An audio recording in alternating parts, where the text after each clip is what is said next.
Et voici maintenant une vidéo consacrée à la cuisson à basse température.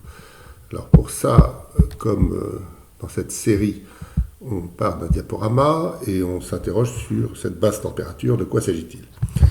Alors je propose une petite rétrospective historique. Au début, il y avait le pot-au-feu, parce qu'en réalité, quand on rôtit, la viande se contracte et des jus sont perdus dans le feu. Donc très tôt, on a appris à faire ce qu'on appelait la cuisson en fosse, c'est-à-dire qu'on fait un trou dans la terre, on le couvre avec une peau d'animal par exemple, on remplit d'eau et à côté on fait un feu, et ce feu on chauffe des pierres qu'on va jeter dans l'eau pour le chauffer, et c'est là-dedans qu'on cuisait de la viande par exemple. Donc le pot-au-feu est un très vieux procédé culinaire qui se pratique encore, la cuisson en fosse et le pot-au-feu évidemment. Alors évidemment la cuisson en fosse a été remplacée par des casseroles. Alors les casseroles au début c'était des objets en terre cuite, et ça cassait, et c'est pas facile, ça conduit pas bien la chaleur, donc il va y aller très doucement. Donc si on veut dire très doucement, c'est des cuissons lentes, des cuissons longues. Bon, mais on a l'avantage de récupérer la viande qui est cuite d'un côté et d'autre part le bouillon. Enfin, le bouillon. Donc le pot-au-feu est un plat complet en quelque sorte. Alors, quand est venu le métal, on a donc fait des braisages. Alors les braisages, voilà une braisière, on voit la forme bizarre du couvercle.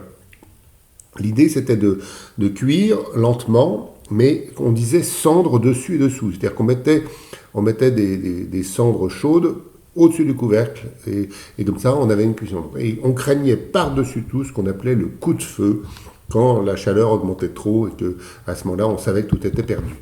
Alors, le coup de feu, il contribue à aller contracter les viandes. Ici, c'est une viande de bœuf qui s'est considérablement contractée. On a fait exprès de la faire bouillir.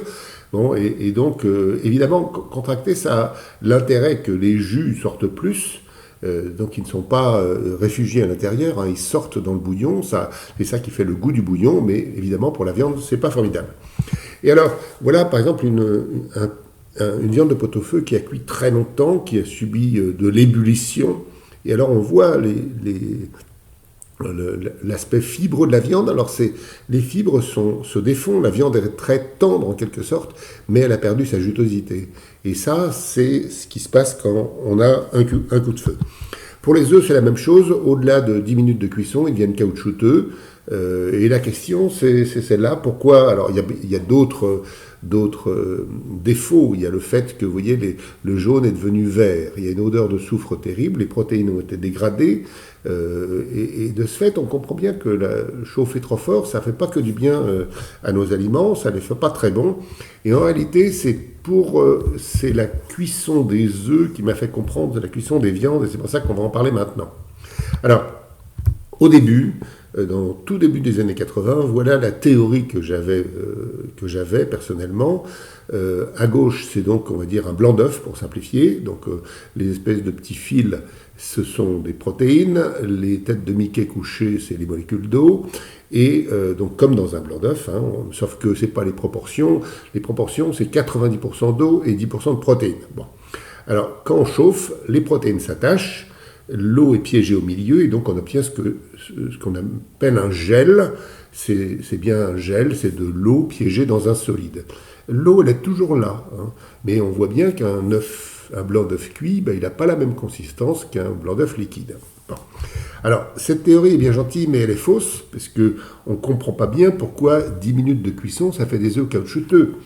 Et c'est là que j'ai compris la chose suivante. C'est qu'il y a plusieurs sortes de protéines, donc je les ai mis en couleurs différentes à gauche.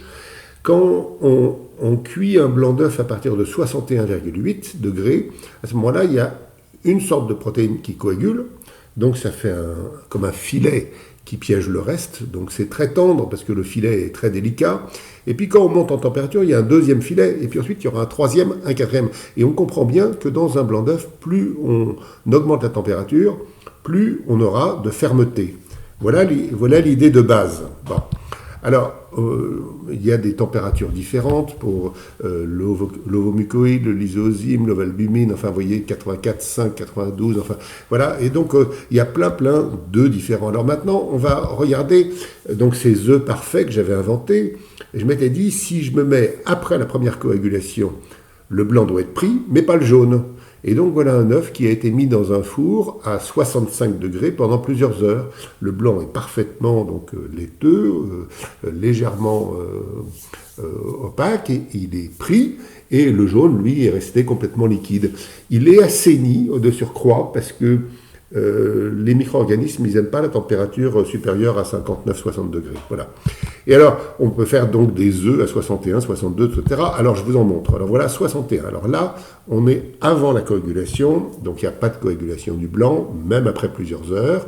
Le jaune est resté liquide, donc il ne s'est rien passé, sauf que les micro-organismes ont été tués. Ici, voilà 64 degrés. Donc, on voit le blanc qui a commencé à prendre. Le jaune, lui, est resté liquide. On monte à 65, voilà ce que j'avais appelé l'œuf parfait. Mais en réalité, moi, je préfère le 66 ou le 67. Alors, on voit le 66 ici. On voit le 68 ici. J'ai pas le 67, mais voilà le 68. Cette fois-ci, le jaune est devenu comme une pommade. On peut le modeler comme une pâte à modeler très tendre. Ça, c'est merveilleux. Et puis, montons à 75. Alors là, j'aime moins. La consistance du jaune a changé. Et puis on va s'arrêter à 80 parce que... Alors, le blanc reste bien tendre, mais le jaune, moi, c'est pas celui-là que je préfère. Voilà. Mais il peut trouver son utilité dans certains plats. C'est pas ça la question. Alors, tout ça, tout ce que j'ai dit sur l'œuf, ça s'applique aux viandes et aux poissons, puisqu'à l'intérieur des fibres musculaires, il y a quand même de l'eau et des protéines. Et bien, c'est ça, la cuisson basse température. C'est cuire à une température où on évite donc le blanc caoutchouteux, le coup de feu, etc., et où on peut contrôler les choses. Alors, au début de la cuisine moléculaire, donc dans les années 80, en application de la gastronomie moléculaire, qui donc est une science physico-chimique, j'ai proposé que l'on utilise des thermocirculateurs de laboratoire pour faire des cuissons à basse température bien contrôlées. Et c'est ainsi que les chefs se sont équipés auprès de sociétés qui étaient, je sais pas, WWR, BioBlock, etc., des sociétés qui fabriquaient des matériels pour laboratoire. C'est donc un succès de la cuisine moléculaire. Maintenant, c'est partout. Les fours ont des réglages basse température. Enfin, tout le monde cuit à basse température pour des tas de raisons. Et en particulier pour des raisons économiques, c'est que la viande ne se contracte pas, ou peu, et par conséquent, quand on achète 1 kilo de viande, on sert 1 kilo de viande. Donc, j'ai l'impression que non seulement la question de la tendreté des viandes est importante, mais en plus, la question économique est essentielle. Pour terminer, je montre la couverture du Handbook of Molecular Gastronomy, où tout ça est décrit, et je donne mon email si quelqu'un veut me contacter et me poser des questions.